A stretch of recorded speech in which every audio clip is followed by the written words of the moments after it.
తులసి మొక్క కొన్ని ఇళ్లలో నిలబడదు. చూడండి, ఆ ఇంటికి ఏ ఇంటికైతే ఎక్కువగా భూత ప్రేత పిశాచ బాధలున్నా లేదా దుష్టదేవతలు ఆవరించి ఉన్నా, అసలు తులసి మొక్క ఉంటే భూత ప్రేతాల ఇంట్లోకి రానివ్వదు.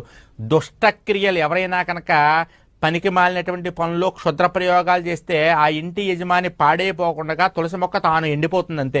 ఆ ప్రయోగాన్ని తాను తీసేసుకుంటుంది తులసి మొక్క, యజమానికి తగలనివ్వదు. అదేవిధంగా మారేడు మొక్క కూడా ప్రతి ఇంట్లోనూ పెరట్లోనేమో తులసి మొక్క, గుమ్మం పక్కన మారేడు మొక్క, వీధిలో వేప మొక్క ఖచ్చితంగా ఉండాలి. ఈ మూడు లక్ష్మీ అనుగ్రహాన్ని మీకు కలిగించేవి.